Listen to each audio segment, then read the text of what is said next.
Mm-mm. Do you want to try calling in? Okay.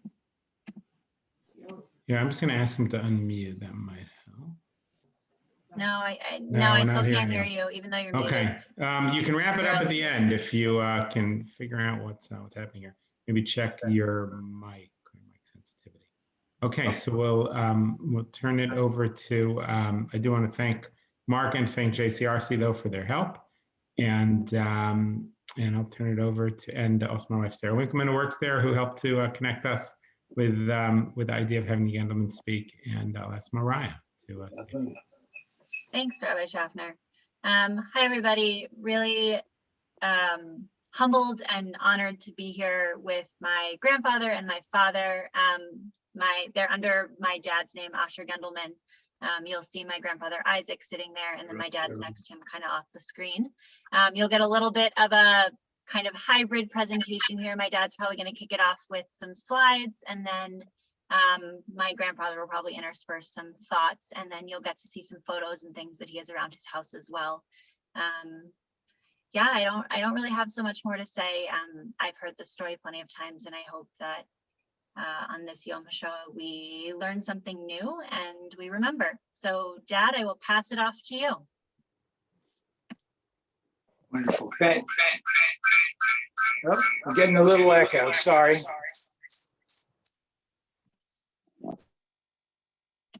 Okay, try it now, Dad. I'm going to mute your other microphone. Okay. Can you hear me now? Yes. Okay. Wonderful. So I want to thank everybody for joining us today.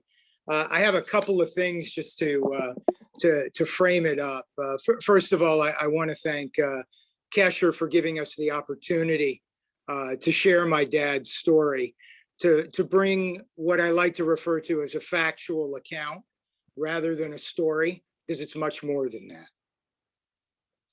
And, you know, to put it in perspective, you know, we're the first generation in America.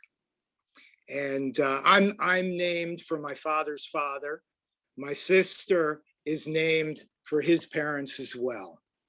And his entire family perished during the Holocaust. And from a framing perspective, we're coming off of, shall we say, a very difficult political time where there's a lot of, shall we say, toxicity in our environment.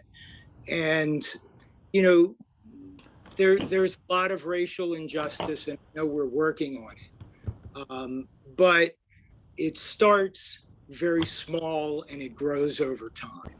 And really what we have to do is we have to be bold. Every last one of us. We have to be bold, stand up. If we see something, hear something, we need to say something. And wait a minute, I think we're having some technical issues. There we go. Can you still hear me? Yeah, we can hear you, but we can't see you, Dad, because you're not in this frame. Okay. Let's see. I think they'll be very happy to know that. So, you know, when you look at things and you put it in perspective, and we're working in a time where there's a lot of tension in our environment. We just need to be cognizant of it, and we need to take it head on. And I brought something with me that I just want to read one line off of. There was a world gathering of survivors in 1983, and I'm holding the scroll of remembrance, which I'll put up in front of the screen in a moment. But there was a quote at the top of it, which is one of the many reasons why I had bought this. But it was from the Baal Shem Tov, and it said, "Forgetfulness leads to exile, while remembrance is the secret to redemption." I saw that phrase the first time when I left Yad Vashem in 1977. And it always stuck with me. And what we have in front of us is an opportunity. We have an opportunity to build a great life and to fix society. And what I want to do is I want to turn it over to Mariah to share a couple of slides, because I want to start the discussion by framing up my father's hometown and sharing with you what life was like. Now, over the past year, we've all been dealing with COVID, and COVID's been a little tough on Dad this year, so he's going to join us on certain parts. But I may end up telling more of the story, and Dad will chime in and add some color and some detail around it. Mariah, you want to share the slides? Okay, can you see them? Not yet. Now I can. Yeah. Okay. Can you put it in show mode? There Yep. we go. Wasn't. So, you know, over the last, I'm going to say 20 years, maybe 18 years, Dad's been sharing his story with the community, whether it's been through synagogues on Yom HaShoah or in Montgomery County in the schools. And we've met a lot of people over the years. They've come up with lots and lots of questions. But one of the things that was most prevalent in the questions was what life was like in his town before the war. If you go to the next slide. So Dad was born in a town called Rakitno. It's part of the Ukraine now, on April 20th in 1924. He had 6 siblings. He is the only survivor from his immediate family. And his town had a lot of anti-Semitism before the war. And because, as you may know from history, Poland was known as the satellite state. It was first, occupied or self-governed. And then the Russians came in 1939. And then the Nazis came in and took it over in July of 41. And he escaped from his town, which was a ghetto. And he lived in the forest for 2 years. He basically has said that his survival was due to eating potatoes, which we'll tell you a little bit more later. And with that said, let's go to the next slide. His town was on the eastern border of Poland, called Rakitno. It was just south of a large city called Lublin. And to put it in perspective, it was about 50 kilometers from Kiev. Go to the next slide. You want to log on my computer, or my tablet? It's got nothing, it's not yours, Gabby. It could be the connection. No, I can't send you the link, that's why. You can't accept me the link.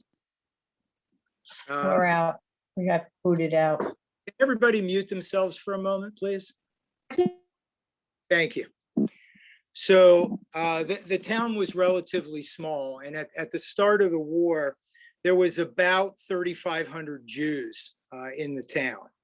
And my father was one of 19 people in his family. And if you advance to the next slide, you'll see what the town actually looked like. There were 2 major industries in the town. There was a glass factory, and there was also a forestry industry there.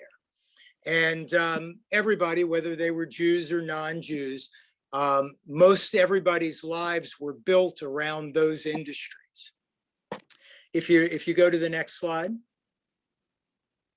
you can see the forestry industry here. And You know, there were a lot of merchants in the town, like my father's family. They had a little grocery store. And, you know, they all lived next to each other, and his grandmother actually lived with him. And in this small town, you can go to the next slide. Keep going. You can see they lived pretty normal lives. They had friends, they did activities. The picture that's up in the upper right-hand corner, that was actually a photograph of the main street. It was Piłsudski, which was the main street, and Piłsudski was a politician in Poland who basically remained in power until 1935. And he was revered across Poland because he protected the Jews. Go to the next slide. So this is a timeline of what actually took place in Rokitno. So the Russians came in September of 39, and you know, things shifted back and forth, and it changed under Soviet control. You know, although they were still able to practice religion, it was somewhat limited. And the Germans came in as they broke the pact with the USSR. They came in and they took over Poland, and then they went to the eastern border, and they actually took control of Rokitno in August of 1941. The citizens were forced to wear yellow patches starting in September. There was forced labor, and it was a ghetto. It was a little bit different than many, but basically what happened was they put a quota. There was a Judenrat, a society, basically a governing body of Jews who was put in place to act as an intermediary, not only between the Nazis, but also the people that, like the Ukrainians and the Poles, who assisted the Nazis in executing the final solution. And from a standpoint of what actually transpired, it was in August of 1942, the citizens couldn't meet the quota. And there was a quota of so many rubles of gold for each Jew. And what they did, there was something called a mita. The mita was basically an open casket that they would use in order to carry people that had passed away over to the cemetery. They brought the mita into the synagogue and they put it up on the bima. They lit candles and they made every Jew come in and say that they didn't have any more gold to be able to share. And behind the scenes, they were making a plan in order to round up all the Jews, kill as many as they could, and then send the rest off to Sarny, which we'll go into in just a moment. And what happened in August of 1942 was dramatic, and the citizens of Rokitno got tipped off. There was a Ukrainian soldier who had taken a pair of boots into the shoemaker to get fixed. And he heard what was going to happen. And before the work was actually done on the pair of boots, he went and picked them up and he told the cobbler that you better watch out for tomorrow. And what happened was word spread across the town, and all the Jews were ordered to go into the town square, which you saw on the map of the town early on. And everybody was gathered. My father and his family, everybody knew something bad was going to happen. And he actually had asked his mother for a few scraps of bread, which he put in his pocket. And while they're in the town square, there was a woman of the town. Her name was. I'm gonna do the sound off of here. Her her name was Mindel Eisenberg. Can you make that any louder? Maybe the stupid thing. In the If town, you're it was not muted, can you please mute yourself? in the town, she was known as Mindel the Kazachka. And Mindel yelled in Yiddish for all the Jews to run.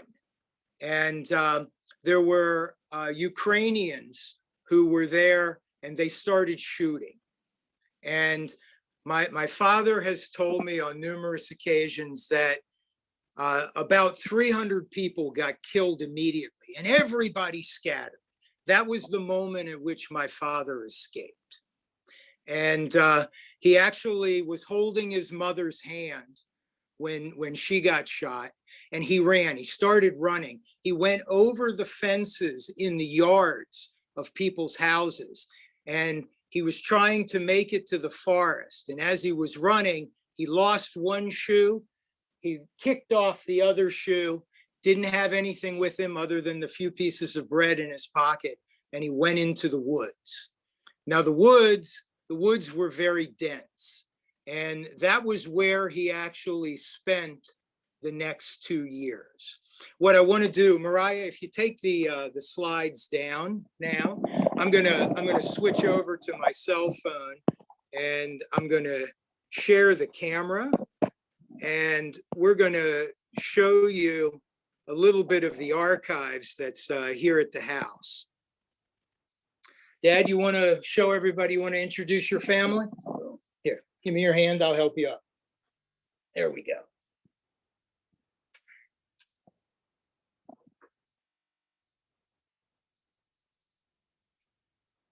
Yeah, grab your cane. There we go.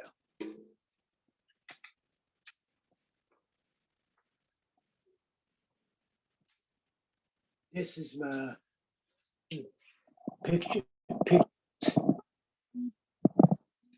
before the war. Thank God my aunt, she kept those pictures. So can you point out your parents for us? Yeah, do it with the cane. It's okay. This is my mother and father. Here, I'll point for you. That's his parents. So this happens to be my grandfather, who I'm named after, my grandmother, who my sister's named for. You want to tell us who these beautiful people are here? That's my sister, Tama, Monique, my older brother. That was me and my little sister. Wait a minute.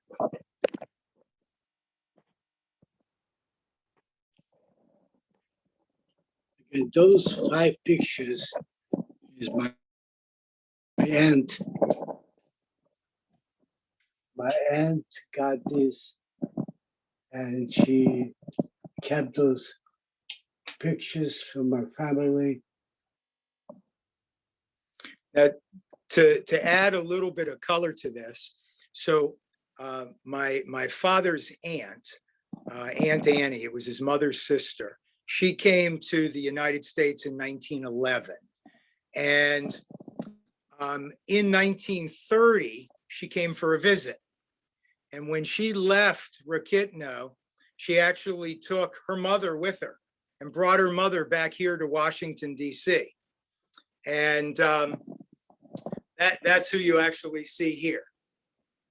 And she stayed in D.C. how many years, Dad?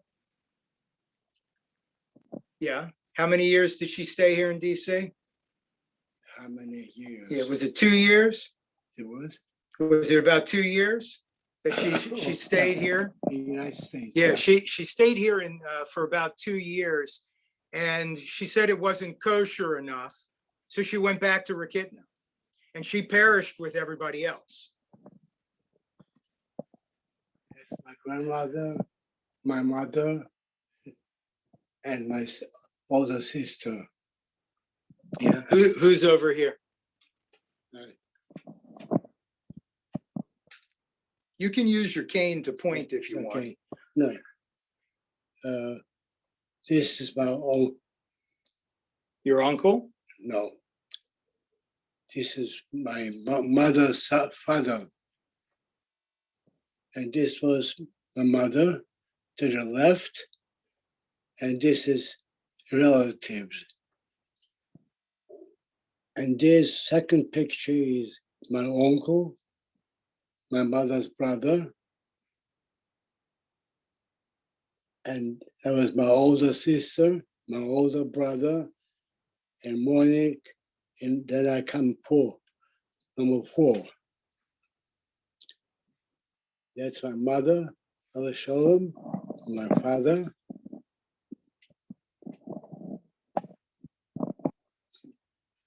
My Was that your uncle? no, Okay. Grandfather? yeah, Okay. grandfather, grandmother, and this is my uncle, my mother's brother.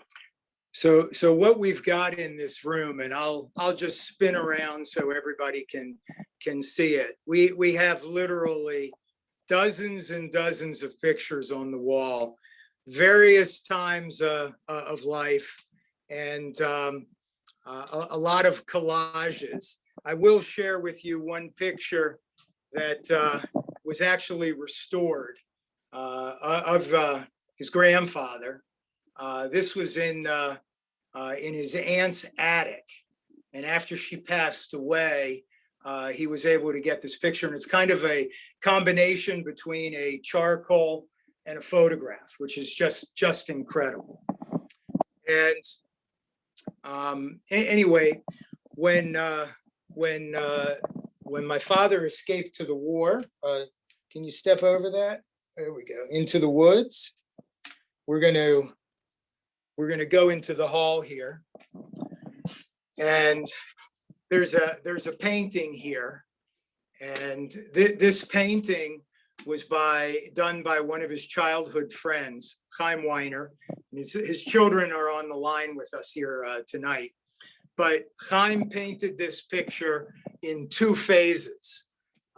He painted it without himself and my father in the picture first. And when he came up on one of the trips, he actually added that in to make it complete. But the forest itself was very, very dense. And come, we'll go in the other room. And while we're going down the hall, Mariah, you want to bring up that map? Sure. Let's go into the other room then. Yeah, we're going to.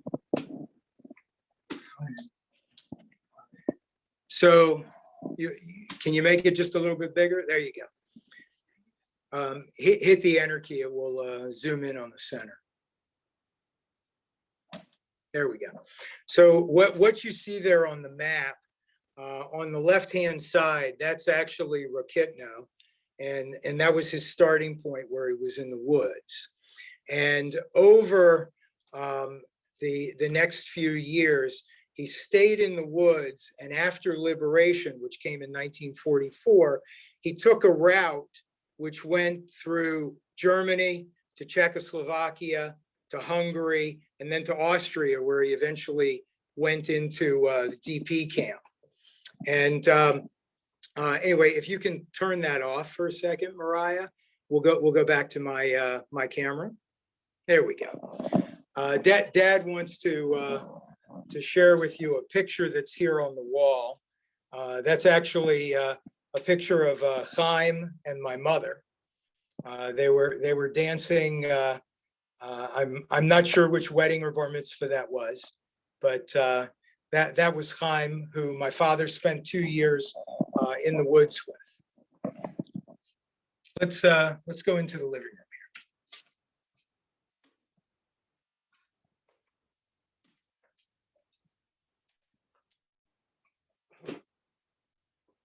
here. You'll see about 300 candles with candlesticks. Why did you end up collecting the candlesticks? The reason I made this is because my grandmother had 4 candlesticks, and each candlestick weighed 10 pounds. So they were big. And looks like the neighbors ran in to the houses and they stole the candlesticks. So when your grandmother left Poland to come to America, did she bring the candlesticks with her? No, She didn't bring them here. she brought it. She brought the candlesticks here and then she took them back to Poland. Yes. Okay. And in Poland, they stole these candlesticks. And in memory of my grandmother, with her 4 candlesticks, I made these 300 candlesticks to memorize my grandmother candlesticks. Yeah. Sit down, Dad. Sit down in the chair there.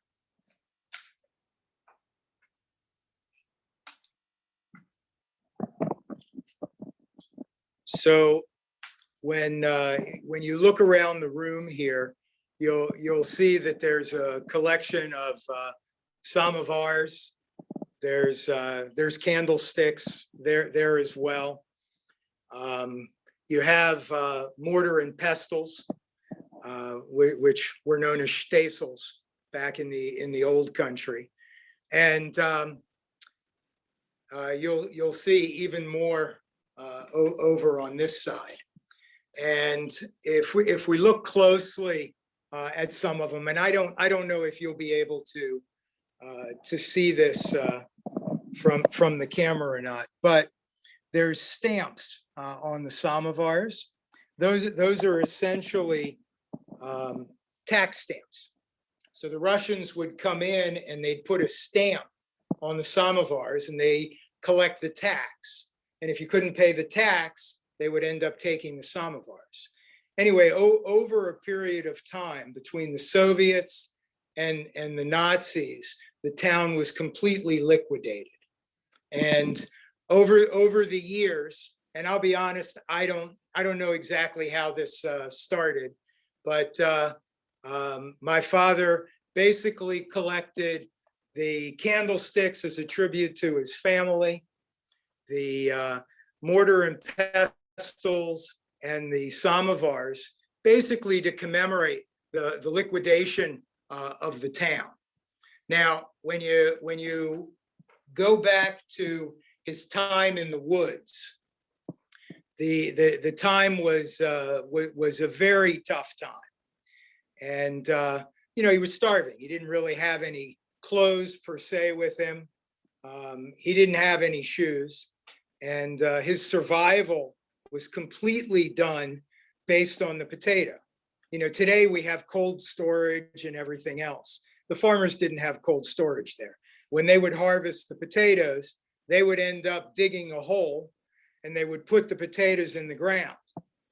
Now, at night, they would come out, they'd dig a hole where the farmer had left the potatoes, and they would go ahead and steal a few potatoes and go back into the woods. Now, they weren't lighting fires or anything at night, so it was cold.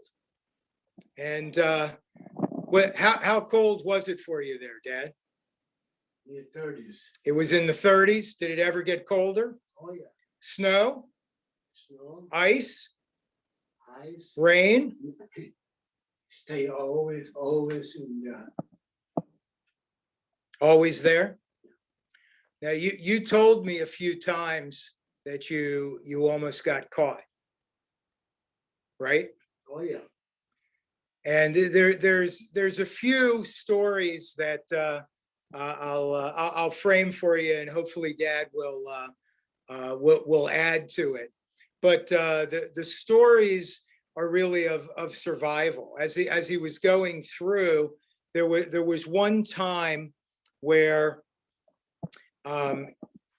him and Chaim were on a train, and the train got derailed, and they could hear footsteps outside.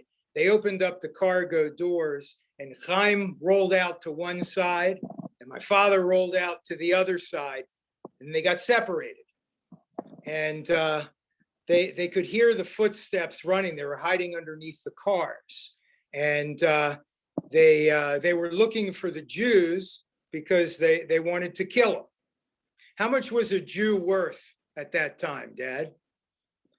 What if somebody turned a Jew in to the Nazis? What did they get in return? 5 pounds of salt. 5 pounds of salt. So that's what a Jewish life was worth.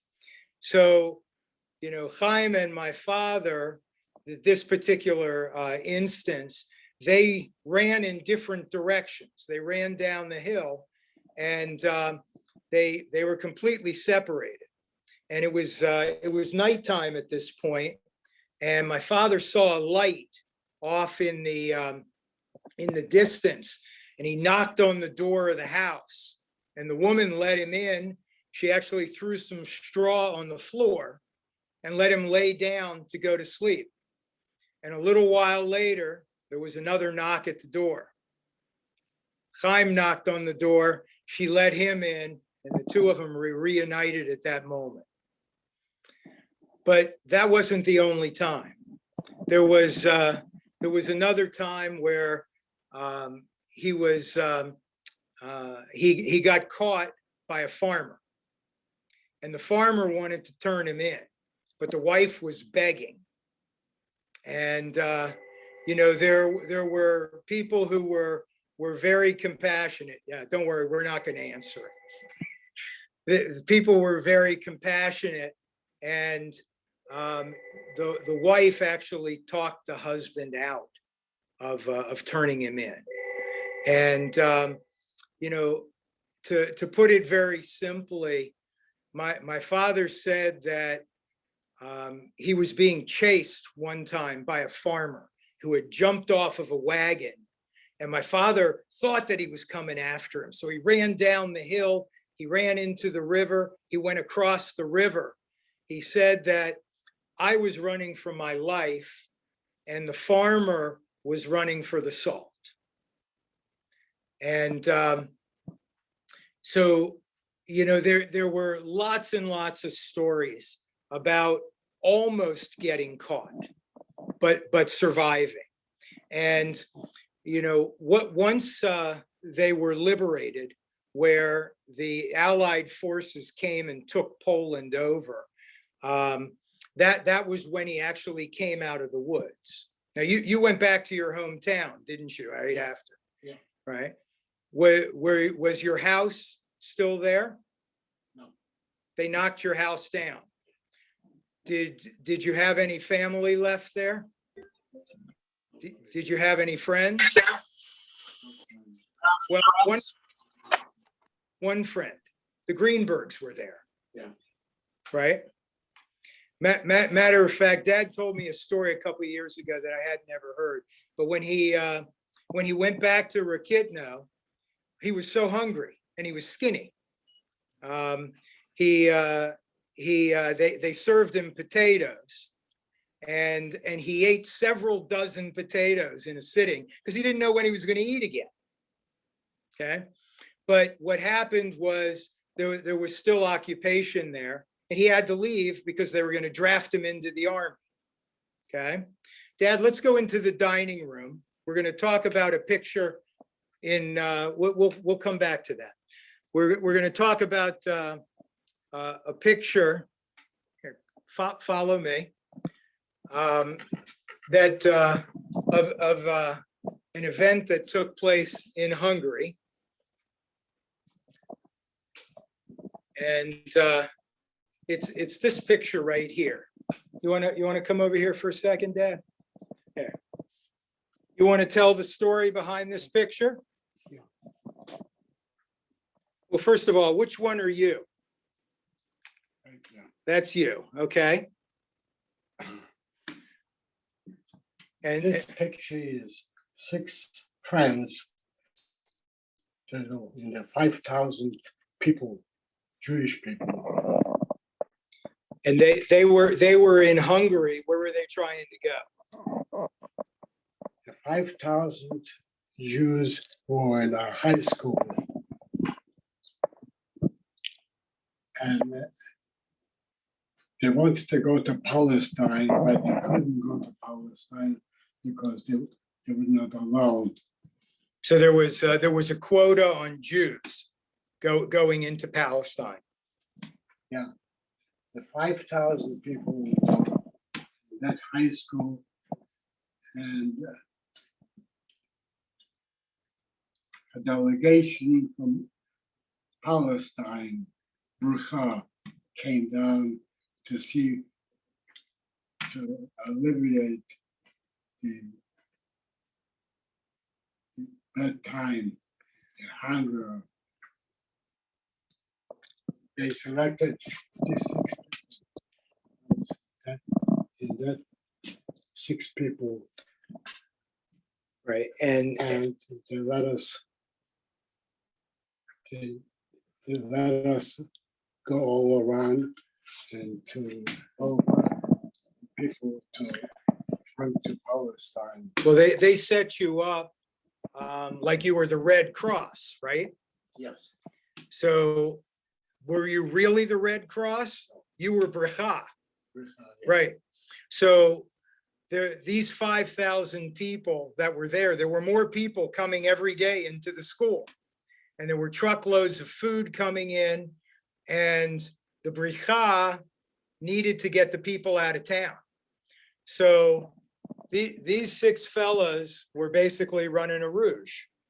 They were made up as Red Cross people.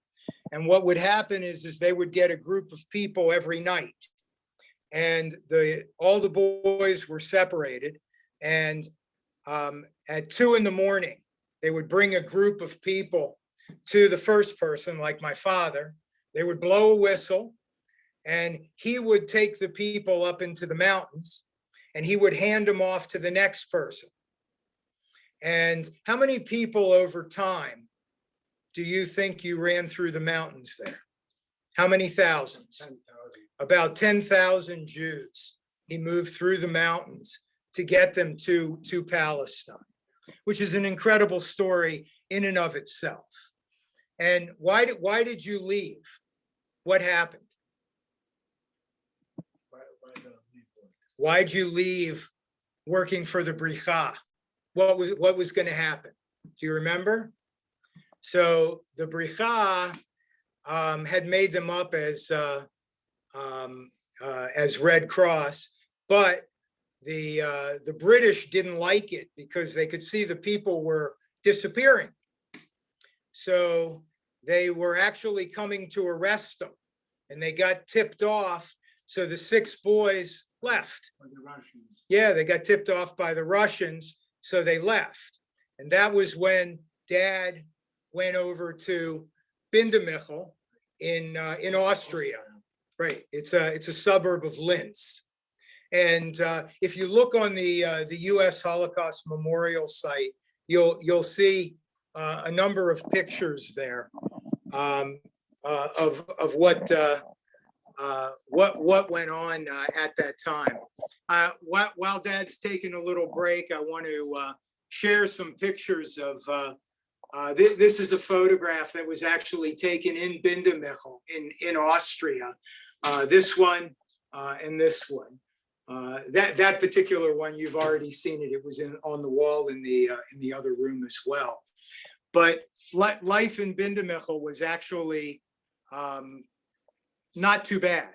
You know, they had their own little apartments, and they were basically rebuilding. And while Dad was in Bindemichel, that was actually Tybel in this picture, Tybel Greenberg.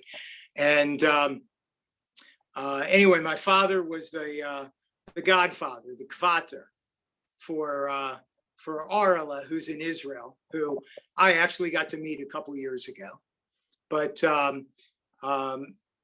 what my father realized while he was in Linz is that he had his mother's sister who was here in Washington. Now, her name was Annie, but she had gotten married and he didn't know her name. And so Mr. Greenberg, Tybel's father, he actually knew of one of my father's cousins who was had escaped to Argentina, and he actually sent a telegram. He sent a telegram to Argentina to ask about Annie, which happens to be Annie Sherman. And anyway, the next day, my father found out where his aunt was, and she actually sponsored him. This is a picture of when he first came into the U.S. So you have my father on the right, Annie in the middle, and her husband Louis Sherman on the left. And Annie sponsored my father, and he came here through Boston. He arrived from Boston on a boat, and from Boston he actually took the train with Abe Kashtan down to Washington. Right. Yeah. And Dad, you want to show the rest of the family over here? So what happened when he got to Washington, there were actually two families waiting for him there. You had the Pomerantz family, who was related to Abe Kashtan, and you had my father's family there. And, you know, they're both waiting for the same people. And what happened, it was that these two families became one. And it's still that way today. Oh, here you go. You want to show wedding pictures? Yeah, this is my lovely Goldie and myself to our wedding. It's Goldie, and that's me. And where did you meet Ma, Dad? Ocean City. No, Atlantic City. Atlantic City. Atlantic City. Right. She was living in New York, and he was living in Washington. We started dating. I was dating her. And finally, I got married. So you came to the U.S. in January of 1949, and you married Mom in June of 53. And this is my daughter, Joycey, with her husband. And there was Asha, you, with your bride. And this is 4 generations. Myself, you, Asha, my first, Ari and Josh. Josh. And that was my lovely wife, Goldie, and her daughter, and her daughter, Rachel. And this is Isabel. Isabel, granddaughter. Right. This is our wedding. We got married in Florida, in You got married in Brooklyn. Brooklyn. Right. You got married in 1953 on Pitkin Avenue. Yeah. And I know our time is getting short. I do want to tell you that there's you know, if you have some questions or something like that, you can send them through the chat. Mariah will read them out and we'll get them answered for you. Obviously, we've only skimmed the surface. Take a seat, Dad. We've only skimmed the surface on on his entire story because you can't really tell the story in an hour. But what I can tell you is that many people like my dad, the newcomers, they formed a community here in Washington. Their family became our family. So although we didn't have a tremendous amount of family, it seemed like we did. Oh, you wanna? Coming in right here. Uh-huh. That's my lovely golden, myself. And here I was dating, You were on Broadway in that picture, right? yeah. And this was Joyce was born. And this is your wedding Yeah, with Golden and myself. right. Yeah. This picture right here, where were you when you took that picture? In Jerusalem. Right. Where in Jerusalem? It was right after they excavated. Yeah. And do you remember why you went to Israel that time? No. That was the first time you got to see Arla after you were his godfather. Yeah. Arla was getting married. It was 1971. That was me. Yeah. When I was, And that's the next generation, the family after. That one's a few years old already. that was after the liberation. Yeah. What I'd like to do, Mariah, you want to bring the slides back up? Sure. All right. Take a seat, Dad. I will go right there. Okay. One minute. So go to the next one. So this is actually a picture of no, go back. Picture of a newspaper article. It was published in the Washington Star, which doesn't exist anymore. But this was a story about the immigration of my father and Abe Kashtan to the DC area. Had their photos and the story in it. And we were fortunate enough to find a copy of it. So we at least have that story.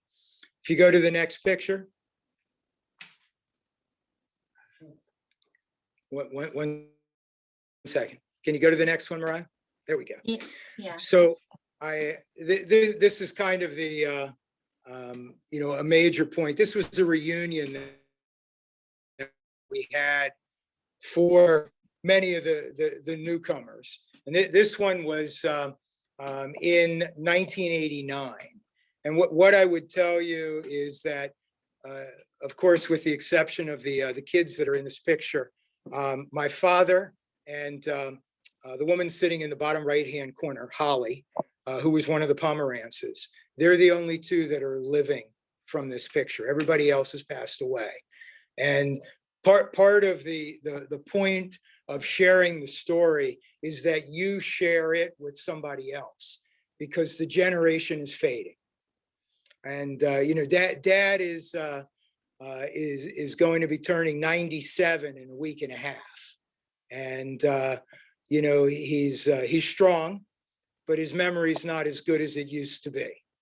I know he wants to tell us one more thing, so go ahead, cut that. What do you want to share, Dad? Which picture is that? Oh, this one's a little hard to show from this angle.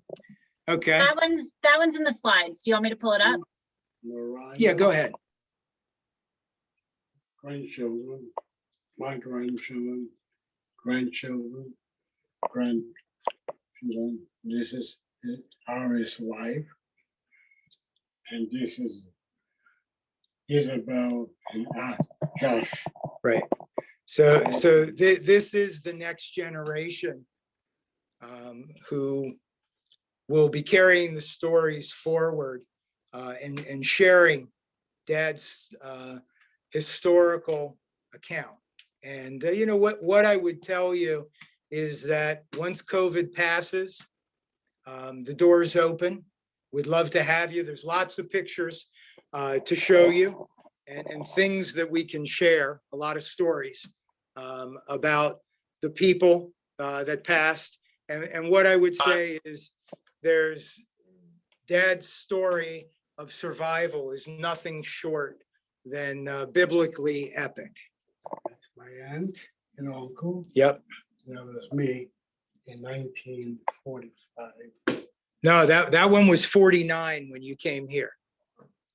So I know we're at essentially the top of the hour. I want to leave a few minutes to ask any questions if there are any. If people want to throw questions in the chat, I can pose them to my dad if anybody has anything they'd like to ask.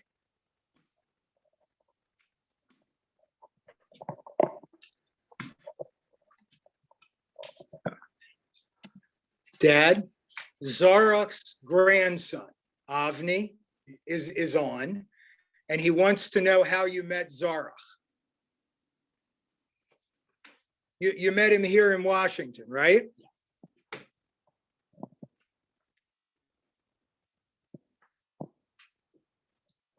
I don't remember. All right, sit down. I think I can help you with that. So the newcomers, if I have it right, they were all working in DC, and there was a JCC there, and there used to be dances, and one introduced to another, and that was the crowd that you met. You met Zarok and Eli and Seymour and a few others. Dad, there is some requests to share how Chaim and Zadie reconnected in the stateside, at least. Oh, this is actually a fabulous story. So, obviously I'm telling this one from my perspective, but there was one of my father's landsmen, which was Marim Brudder. And Marim lived in Michigan, and she was a snowbird. And she used to go down to Miami for the winters. And she would stop here. And in this particular instance, it was, I remember it was December of 1972. It was a year after my bar mitzvah, a month after my bar mitzvah. And what happened was that Marim came to stop by for dinner, and we're sitting around the table and they're reminiscing, you know, what happened to this one, what happened to that one. And this was actually the first time I ever remember hearing Chaim's name. My father hit the table and said, "Whatever happened to Chaim Weiner?" And Marim was a little stunned, but Marim said, "He's in Miami." Yeah. And you know, Chaim's story is very different because he ended up in Russia. And Susie, I'm not going to do it any justice, but he got liberated and came to the States in 1960. But that night when Marim was here, they made a phone call to find out if it was actually the same Itzik and the same Chaim, and it was. And it turned out that Chaim's son, Joe, was getting bar mitzvahed in February. And my parents went down for the bar mitzvah, and that was the reunion. First time in 40 years. Mm-hmm. Yeah. Okay. Dad, there's also a question here, and this is probably the last one we have time for since it's okay. 7:58. They wanted to know that if in Hungary, did their efforts get aided by the Jewish Brigade at all? I don't know if the Jewish Brigade, it was certainly Bricha. if the Jewish Brigade and Bracha were working together, I'd say yes.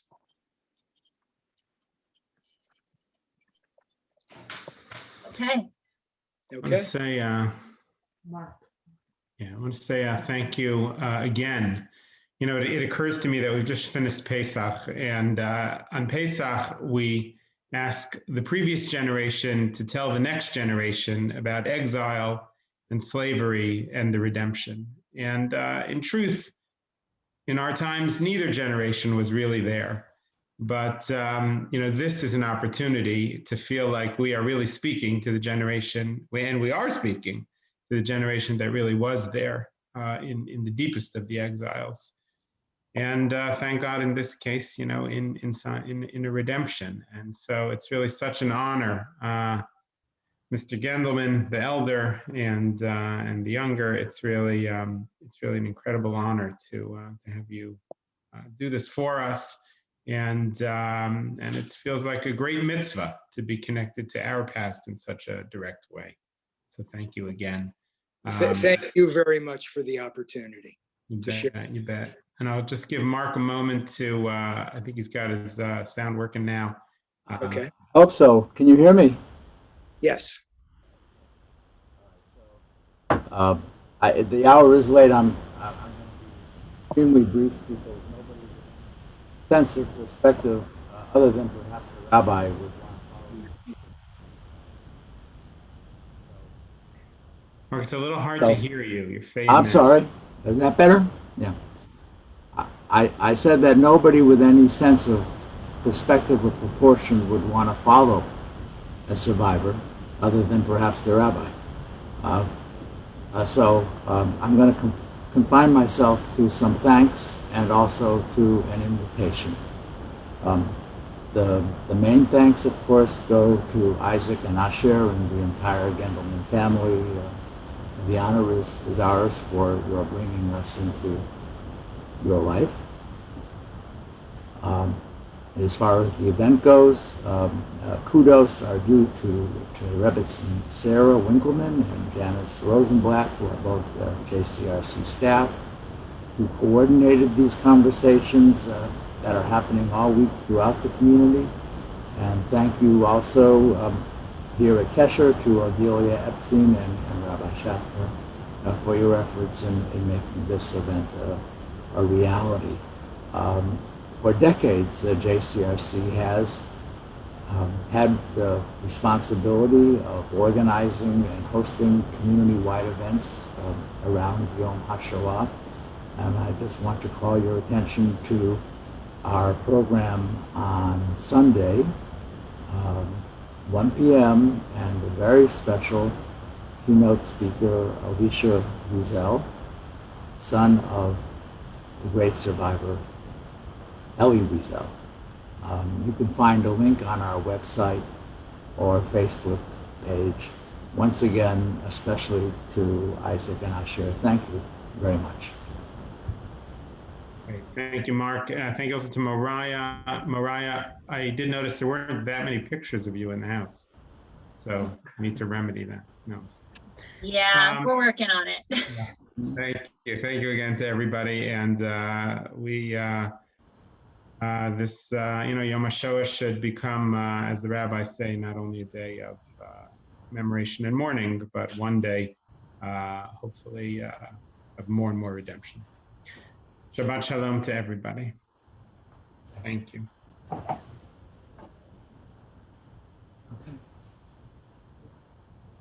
So too.